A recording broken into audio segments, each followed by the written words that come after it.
Dios bendiga a todos los amigos, líderes, pastores y hermanos que ven este nuevo video que tenemos del capítulo 9 de Hechos de los Apóstoles. En esta vez vamos a ver un capítulo muy controversial. Vamos a ver un capítulo en donde inicia la persecución de Saulo de Tarso a la iglesia. Pero primeramente vamos a ver la conversión de Saulo de Tarso, que es muy conocido como Pablo, cual escribió muchas cartas para la iglesia primitiva en aquella época, después de la muerte de Jesucristo. Él no conoció a Jesús, lógico, ¿no? Años después fue que vino la conversión de él. Entonces vamos a iniciar con esto, vamos a hacer la oración, una oración, para que el Señor sea guiándonos en estos momentos. Bendito Dios y Padre Celestial, te damos la gloria, la honra, el poder, la alabanza y las gracias, Señor, nuevamente, porque nos tienes en este canal, Señor, de YouTube, este canal del ministerio Cuando Vuelvas a Casa. Te damos gracias por todos los estudios que nos has dado. Gracias por tu palabra, Señor. Pero ahora venimos con este nuevo capítulo 9, de Hechos de los Apóstoles, donde la conversión de Tarso, como tú tocaste a este hombre y permitiste que él fuera de grande bendición para la iglesia primitiva. Señor, te pido que nos des la sabiduría necesaria, nos des el entendimiento necesario, que toque nuestros corazones y que las palabras que se hablen aquí, Señor, que se estudien, sean tus palabras, que sean guiadas por el Espíritu Santo, Señor. Gracias, Padre de la gloria. Amén. Aleluya. Bueno, como les dije, ese título que le vamos a poner a este es la conversión de Saulo de Tarso. Conversión de Saulo de Tarso. Y vamos a ver ese primer punto. Ese primer punto es Saulo. Primero que vamos a ver es Saulo al camino de Damasco. Algo importante aquí, lo vamos a ir discutiendo poco a poco, ¿cierto?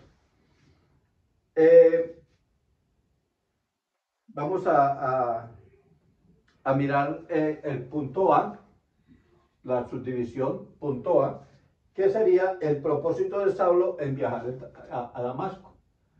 Entonces, el propósito de Saulo en viajar a Damasco. Damasco es una ciudad, ¿no? Que aún existe. Aún existe la ciudad. Entonces eso lo vamos a ver en el capítulo 1 y 2. Dice en nombre del Padre, del Hijo y del Espíritu Santo. Dice así: Saulo, respirando aún amenazas y muerte contra los discípulos del Señor, vino al sumo sacerdote y le pidió cartas para las sinagogas de Damasco, a fin de que si hallase algunos hombres o mujeres en este camino, los trajese presos a Jerusalén.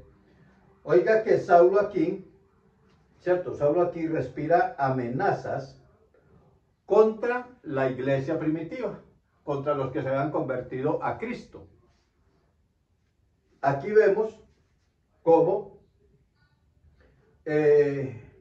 el carácter de Saulo en aquella época, ¿no? Que era un carácter violento, un hombre de carácter fuerte, que no se dejaba doblegar por cualquier cosa. Además de eso, tiene una mentalidad, no puedo decirlo arcaica porque sería antigua, y él era un hombre muy inteligente, un hombre muy estudiado, era muy letrado, pero sí puedo decir que tenía una mente diabólica, eso sí lo puedo decir. En aquella época, antes de Saulo convertirse a Cristo, solamente lo que él pensaba era exterminar a los cristianos. Y esto con la ayuda de los sacerdotes judíos. Primeramente miramos que dice Saulo respirando aún amenazas y muerte contra los discípulos del Señor. Cuando dice discípulos del Señor, está hablando de los apóstoles y todos aquellos que se convirtieron a Cristo. No solamente los que eran eminencia en aquella época como Juan, como Mateo, como Lucas, como Marcos, bueno, como todos ellos, sino también aquellos que no sobresalían, pero que eran seguidores de Jesús y que ya habían establecido algunas iglesias en algunas casas. Entonces Saulo sabía que en esos hogares se predicaba la palabra de Dios, se predicaba a Jesucristo.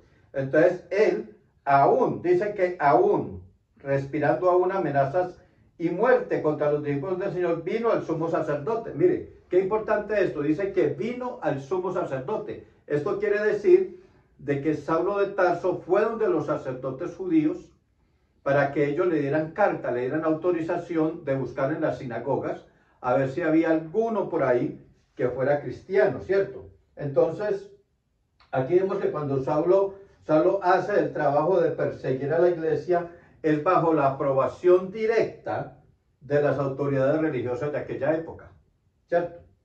Dice que él pidió las cartas al sumo sacerdote y fue autorizado por mano de él. Ahí en el versículo 2, y le pidió cartas para la sinagoga de Damasco, a fin de que si hallase algunos hombres o mujeres en este camino, los trajese presos a Jerusalén. Pero Saulo de Tarso no pensaba quizás en traer presos a un cristiano. Para él un cristiano no valía nada, absolutamente nada. Era un esclavo más. Quizás él pensaba, no, pues ¿para qué me va a llevar este cristiano para allá? Mejor dejémoslo aquí, lo matamos aquí.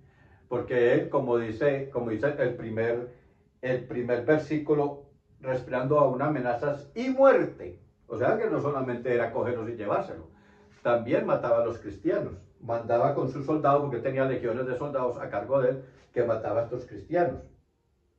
Entonces aquí Pablo tiene un trasfondo, sí, como le dije, un trasfondo grande, ¿cierto? Que lo perseguía a él. Primeramente su carácter era conocido en Roma por su carácter, por la forma de ser, por la persecución, quizás se echaba aires porque mataba a cristianos, los tiraba a los leones, etcétera, etcétera, hacía todas estas cosas. Y también por la conducta que él llevaba siempre y por ese pensamiento diabólico que mantenía en su mente para matar cristianos. Pero aquí en una parte, en esta parte que nos muestra la palabra, aquí dice algo muy importante, ¿cierto? Dice Pablo en Gálatas 1, del 13 a 14, el mismo Pablo dice esto, oiga lo que dice Pablo. Dice, porque ya habéis oído acerca de mi conducta. Ya él se había convertido a Cristo. Esto lo está diciendo en una reunión. Entonces dice, porque ya habéis oído acerca de mi conducta en otro tiempo en el judaísmo, que perseguía en sobremanera la iglesia de Dios y la asolaba. Y en el judaísmo aventajaba a muchos de mis contemporáneos en mi nación, siendo mucho más celoso de las tradiciones de mis padres. Entonces imagínense, Pablo, un judío, el servidor de Roma, perseguía a la iglesia y se conocía por eso, ¿sí? Se conocía por lo que es que él mismo lo dice, porque ya habéis oído acerca de mi conducta en otro tiempo en el judaísmo. O sea, tiene una conducta severa. Él no permitía de que se hablara de Cristo por ninguna de esas tierras. Pero aquí en una parte más abajo, se describe un libro apócrifo. Voy a tratar de buscarlo, a ver si encuentro ese libro apócrifo, en donde nos dice más o menos cómo era Saulo en esa época. Alguien escribió acerca de él. El que lo citó fue Gebelien. Gebelien era un escritor y se llama apócrifo a un libro que es falso, que no tiene valor, espiritual, y que su origen es dudoso. El que lo escribió fue dudoso o es dudoso, como hay muchos libros apócrifos dentro de la Biblia católica, ¿cierto? Que su origen es dudoso, o el personaje que lo escribió es dudoso, no tiene mucha credibilidad, digámoslo así. Y miren lo que dice este hombre acerca de Saulo de Tarso, cómo era su apariencia. Dice, en un antiguo libro apócrifo del fin del primer siglo, describió a Saulo así. Miren más o menos cómo era Saulo: un hombre de estatura moderada, con cabello crespo, pies, piernas chuecos, o sea que era como garetas, no sé si en otro país entenderán la palabra garetas, sus pies eran curvos, y ojos azules, grandes cejas fruncidas y nariz larga, a veces pareciendo hombre, a veces ángel. Entonces mire qué importante la forma como este hombre describe a Saulo, su forma física, ¿cierto? Y me dicen que sus cejas son fruncidas, que era como así como mirando regañado a toda hora, y eso, esa fisionomía de él contrasta con su carácter fuerte, perseguidor, diabólico, etcétera, etcétera.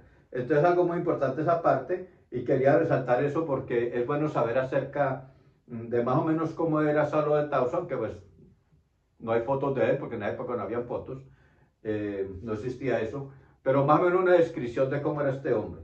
Entonces ya vimos que el propósito de Saulo en viajar a Damasco era llevar a la cárcel a los cristianos, a los seguidores de Jesús, matarlos y tirarlos a los leones, no sé, cualquier otra cosa ese hombre que haría ese hombre en aquella época.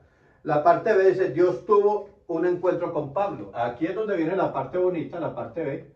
Dice que Dios tuvo un encuentro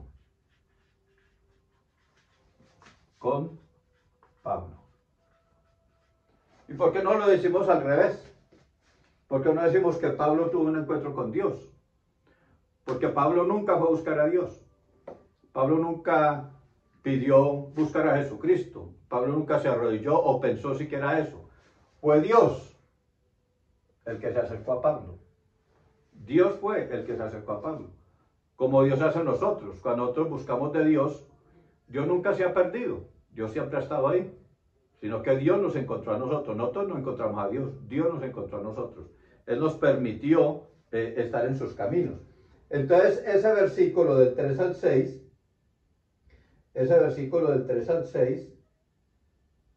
Dios tuvo un encuentro con Pablo en el camino a Damasco, ¿cierto? Vamos a leer ese versículo del 13 que dice, mas yendo por el camino, aconteció que al llegar cerca de Damasco, repentinamente le rodeó un resplandor de luz del cielo. Estaba de día, estaba viajando hacia Damasco. Y cayendo en tierra, oyó una voz que le decía, Saulo, Saulo, ¿por qué me persigues? Él dijo, ¿quién eres, Señor? Y le dijo, yo soy Jesús, a quien tú persigues. Dura cosa te es dar cosas contra el aguijón. Él, temblando y temoroso, dijo, Señor, ¿qué quieres que yo haga? Y el Señor le dijo, levántate y entra en la ciudad y se te dirá lo que debes de hacer. Mire qué importante, esa es una parte, a mí me gusta esta parte de la conversión de Saulo. Primero, Saulo iba para Damasco, ¿cierto? Con el pensamiento diabólico de asesinar, de coger presos, de maltratar, etcétera, etcétera, a los cristianos. Cuando va, mucha gente dice que Pablo se cayó del caballo, pero a mí la palabra no me muestra en ninguna parte que él iba en un caballo, al menos montado en él. Y hay ciertos escritores que confirman esto. Pablo, cuando cae a tierra, ¿cierto? La gente piensa que él va en un caballo, pero esto no lo dice en ninguna parte. Hay unos registros, por ejemplo, en Hechos 8, en Hechos 22 del 3 al 11 y en Hechos 26, 12 al 20, que no hacen mención de ningún caballo. Pablo, de donde estaba a donde iba, había más o menos 6 días de camino. Lógico, él llevaba caballo, lógico, porque son 6 días y era un hombre pues que tenía todo a sus pies, lo que él quisiera, él lo tenía. Entonces, Pablo quizás, y eso se usaba mucho cuando habían trayectos muy largos en aquella época, pues el jinete se bajaba de su caballo, de su camello, o de su mula, etcétera, etcétera, y iba caminando llevándola, como dejándola descansar. Entonces iba caminando llevándola por el camino, ¿cierto? Muchas veces pues se cansaba también de estar sentado en el caballo y se bajaba para descansar y caminar un poco. Posiblemente haya sido este el caso de Pablo. Pablo se bajó y comenzó a caminar con su caballo, comenzó a caminar solo, no sé, la palabra no dice nada de esto, estas son especulaciones que estoy haciendo, digamos que iba con el caballo, se bajó de su caballo, lo cogió de la rienda y comenzó a caminar. Ahí en ese momento fue cuando Dios se le apareció, en esa luz resplandeciente que cubrió todo el cielo, ¿cierto? Que rodeó un resplandor de luz del cielo, desde el cielo vino esa luz fuerte, no era luz de bombillo, no era una luz del sol, no, era una luz blanca y resplandeciente. O sea, tan resplandeciente que él no podía mirar ni para los lados, ni para arriba, ni para ningún lado, porque le molestaba los ojos, se los perturbaba. Era tan brillante la luz que verdaderamente el que tuvo que hacer tirarse a tierra, o caer en tierra, digámoslo así, ¿cierto? Arrodillarse como un junco, tirarse en tierra así, arrodillarse, poner su cabeza contra el piso, tapar sus ojos para no seguir viendo esta luz que le molestaba tanto. Entonces ahí sucede que él pregunta, sucede que esa voz le dice, Saulo, Saulo, ¿por qué me persigues? ¿Por qué el hombre que no tiene a Dios persigue a la iglesia?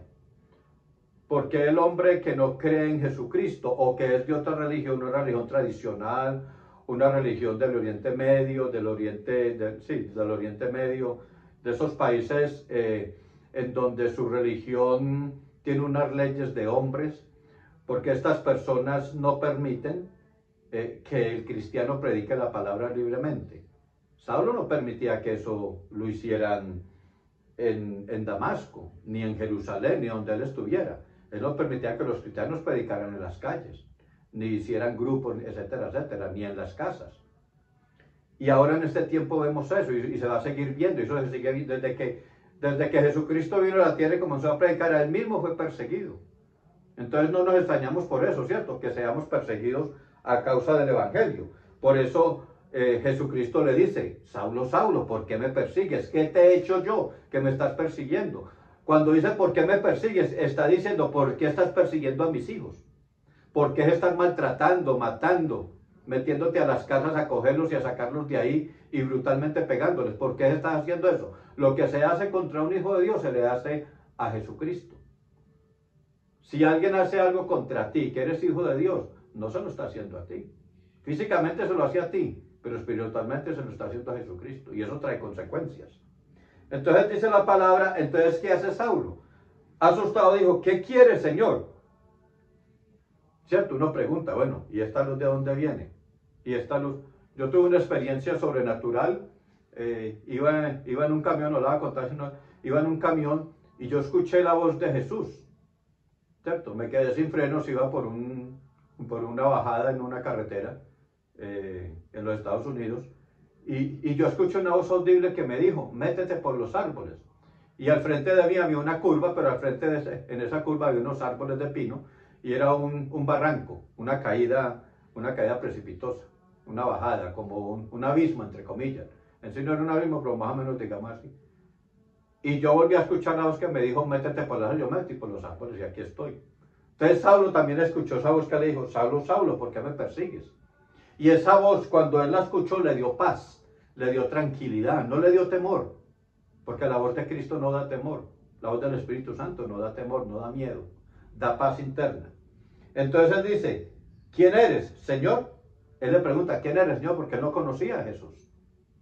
Él le dijo, yo soy Jesús, a quien tú persigues, dura cosa te es dar cosas contra el aguijón. Entonces mire qué bueno que nosotros escuchemos esa voz, ¿cierto?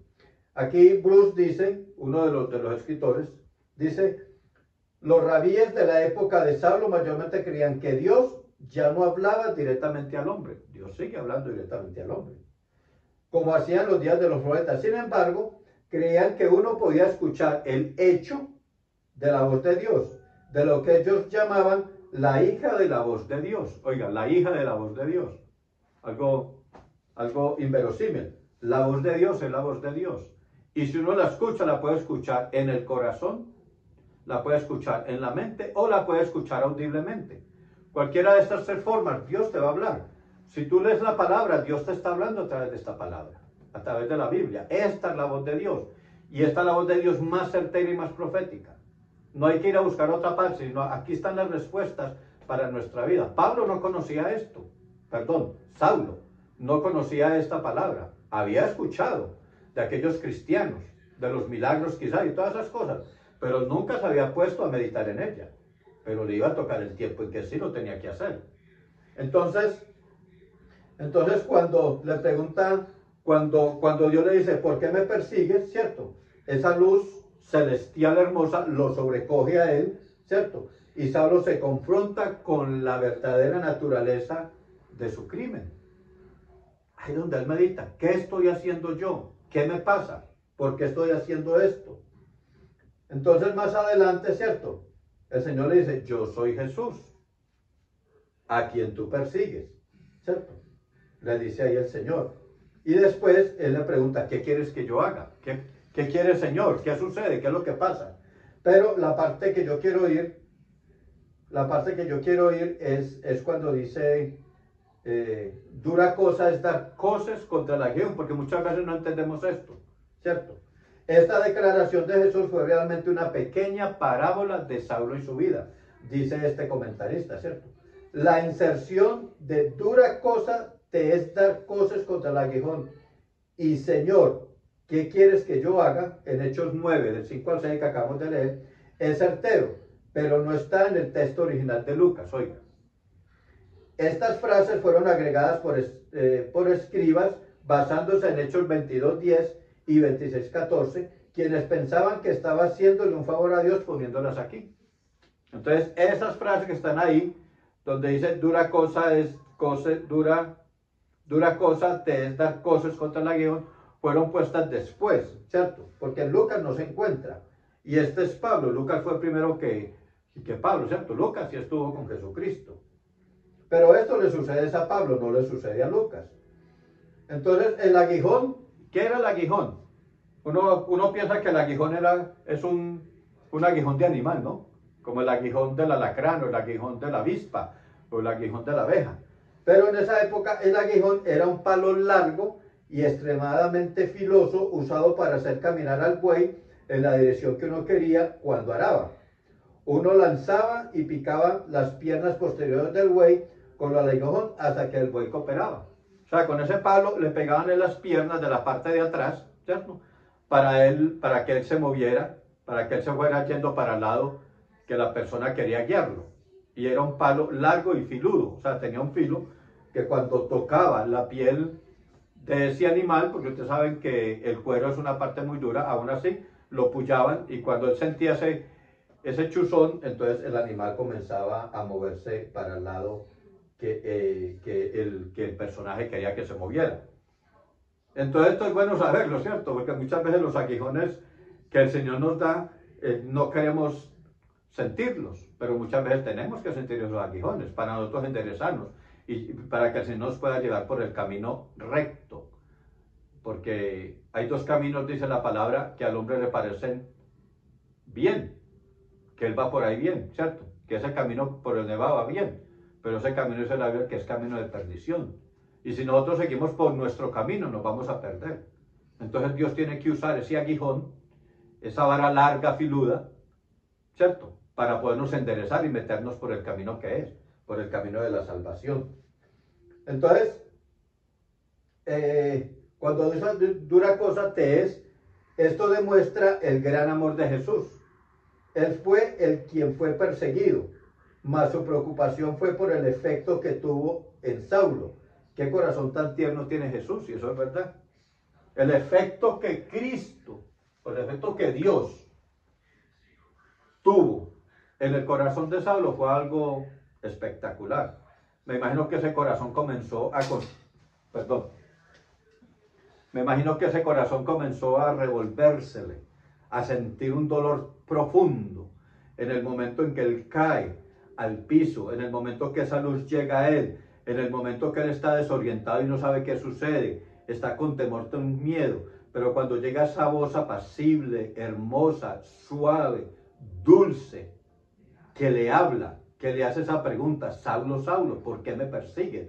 Yo creo que él ahí sintió el amor de Cristo, él sintió ese amor tan profundo que llegó a lo más hondo, Y ahí fue cuando Saulo comenzó a meditar en lo que estaba haciendo, no en lo que había hecho, en lo que estaba haciendo, para dónde iba. Y ya se dio cuenta que esos hombres y mujeres que predicaban la palabra de Dios en aquella época, que se estaban reuniendo, era porque era el verdadero Dios al cual ellos estaban hablándole a otras personas. Entonces qué hermoso es ver estos versículos del 5 al 6, ¿cierto? Pero vamos a seguir un poquito más adelante, porque si seguimos aquí, nos vamos a detener mucho. Vamos a ver, Saulo inmediatamente después del camino a Damasco, vamos a ver qué dice que Saulo, dice, déjeme, yo lo busco aquí. Saulo inmediatamente después del camino a Damasco. Entonces el C sería Saulo inmediatamente,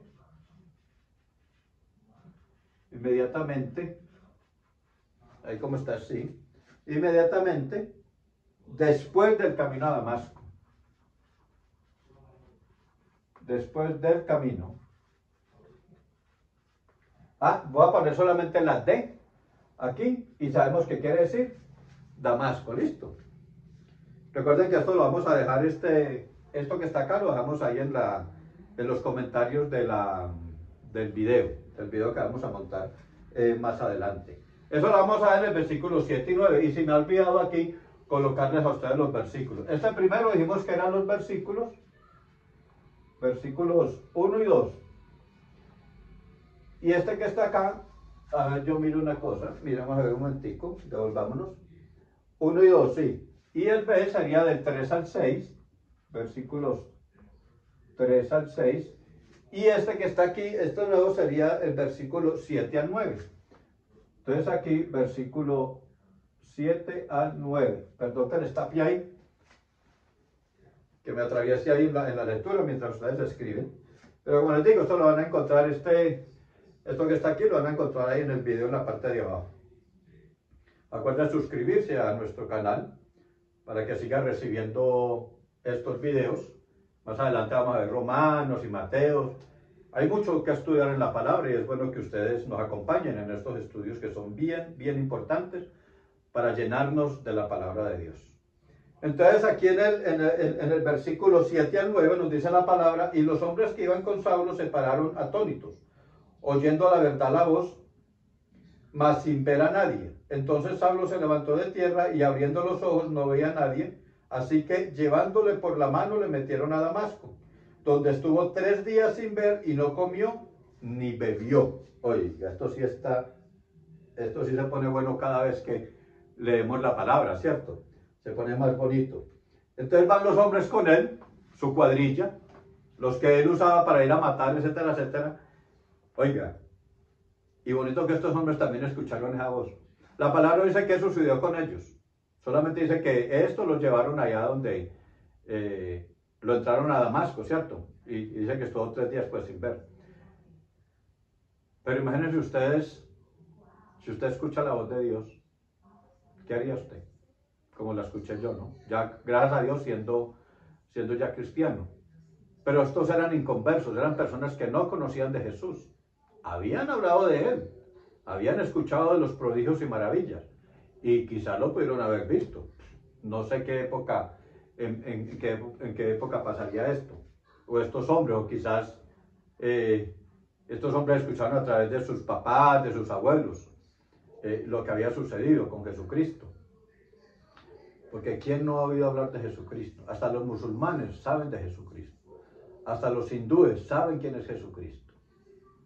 Todas las religiones del mundo saben quién es Jesucristo. Pero como estos hombres escucharon la voz de Dios, pero nunca se acercaron a Él. No sé qué pasaría con ellos y no voy a especular en lo que sucedió con los hombres.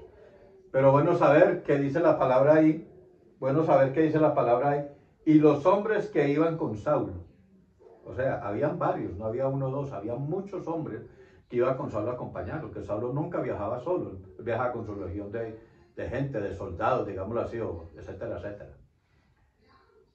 Entonces no se sabe qué pasó con estos hombres, ¿cierto? No se sabe. Lo que se sabe fue que sí los llevaron. Porque aquí dice que se pararon atónitos oyendo la voz, mas sin ver a nadie. Entonces Saulo se levantó de tierra y abriendo los ojos no veía a nadie, así que llevándole por la mano le metieron a Damasco. Ya no pudo montar su caballo. Tuvieron que seguir caminando hasta llegar a Damasco y Saulo tratando de abrir los ojos y ciego, no podía ver absolutamente nada. Porque esa luz se lo había reflejado en sus ojos y lo había puesto ciego. Entonces, casi podemos oír a Dios diciendo a Saulo, oiga, casi podemos oír a Dios diciéndole a Saulo, aquí estamos, estoy leyendo lo que dice el comentarista. Tú cerraste tus ojos hacia mi luz y mi Salvador. Bien. Para unos días físicamente ciego como has sido espiritualmente ciego. Mire. Pasa unos días, le dijo, pasa unos días físicamente ciego, así como has sido espiritualmente ciego. O sea, Dios le estaba dando una lección a Saulo. Y Saulo estaba entendiendo esa lección. Porque él después, más adelante, veremos todo lo que Saulo hace y lo que Saulo dice sobre él en muchas de sus cartas. Y el amor que él comenzó a tomarle a Jesucristo. Cómo comenzó a enamorarse de él. Y cómo vio él la mano de Dios en ese momento, en esa conversión. Porque eso es una conversión sobrenatural. Para mí es una conversión sobrenatural. No estaba en la mente de Saulo convertirse a Cristo. No estaba en la mente de él. Nunca estuvo en la mente de Saulo convertirse a Cristo. A nosotros nos hablan y vamos a una iglesia, la visitamos, etcétera. Hemos escuchado de Jesús, etcétera, etcétera. Y vamos poco a poco vamos entrando en los caminos de Dios. Nos invitan 1, 2, 3, 4 veces y comenzamos a entrar a la iglesia y a escuchar y ya nos va gustando poco a poco, nos vamos convirtiendo a la palabra, convirtiendo al Señor. Pero Saulo fue una conversión tajante, una conversión certera, una conversión única, una conversión en un abrir y cerrar de ojos. Esa fue la conversión de Saulo. Una conversión que cambió totalmente la vida de él y de todos aquellos que lo rodeaban. Porque después él fue perseguido por aquellos que le daban sus cartas. Y pero sí me es la cosa, ¿cierto? Entonces yo creo que voy a dejar hasta aquí. Eran 2 puntos. Se está haciendo largo porque si seguimos hablando sobre este tema, aquí no vamos a quedar nosotros mucho tiempo, ¿cierto? El comentarista aquí, otra cosa que antes de terminar, lo bonito es que dice que no veía a nadie, lo llevaron de sus manos, dice, donde estuvo 3 días sin ver y no comió ni bebió. O sea, estuvo en ayuno. Ayunó 3 días, no comió ni bebió, estuvo en un ayuno por 3 días, ciego y ayunando. No dice la palabra por qué lo hizo, ¿cierto? Pero aquí dice, parece que Saulo estaba tan conmovido por la experiencia que fue incapaz de comer o beber por 3 días. Todo lo que Saulo podía hacer era sencillamente sentarse en un silencio ciego. Esto fue una experiencia humillante y un tiempo cuando Saulo debía haber retado todas sus ideas previas acerca de quién era Dios y qué agradaba a Dios. Yo digo que Dios lo encegueció física y espiritualmente para que él se sentara en una esquina, en un rincón de una casa, de un edificio, de un árbol, no sé para dónde lo llevaron, en una casa creo que estaba, se sentara en esa esquina y en medio de esa ceguera meditara desde que él comenzó a perseguir a los cristianos. Todos aquellos que mató, todos aquellos que llevó a la cárcel, todos aquellos que tiró a los leones, todos aquellos que llevó al Coliseo, bueno, todos aquellos que le pegó. Nosotros vimos anteriormente a Esteban, si ustedes se acuerdan, la muerte de Esteban, cómo él estaba ahí también en esos momentos. Bueno, y Saulo, ahí en ese momento, Saulo meditaba acerca de todo lo malo que hizo. Esos 3 días que no ayunó ni comió, él pensó, él meditó. En esos 3 días en su mente comenzaron a venir imágenes de personas y personajes, de daños, de cosas que él había dicho, etcétera, etcétera. O sea, comenzó él, digámoslo, a arrepentirse. Comenzó él a arrepentirse dentro de sí, de sus malos actos, de cómo él estaba exterminando la iglesia de Cristo que apenas estaba iniciando. Entonces dice aquí que durante los 3 días de ceguera y de privacidad, Saulo estaba muriendo en sí mismo. Eso es verdad. Ese yo viejo estaba muriendo en ese momento. Sería solo después de 3 días de morir que él recibiría la vida resucitada de Jesús. Oiga, algo... A mí Saulo siempre me ha gustado, su conversión siempre me ha fascinado. Siempre he meditado en esto y siempre le saco nuevas cosas y pienso y me meto en la película de cómo era el camino y Damasco, bueno, todas estas cosas, ¿cierto? Y siempre uno le saca algo nuevo a esto y Dios le revela cosas mejores cada día. Que uno medita en cómo este hombre se convirtió. Mi conversión fue totalmente diferente. Como dije anteriormente, fui yendo a la iglesia y en una predicación un hermano predicó y me convertí. Y el proceso mío fue lento, no fue un proceso rápido como el de Saulo, fue un proceso lento. Y yo sé que muchos de ustedes también quizás estén luchando entre el mundo y Jesucristo, entre el mundo y el cristianismo.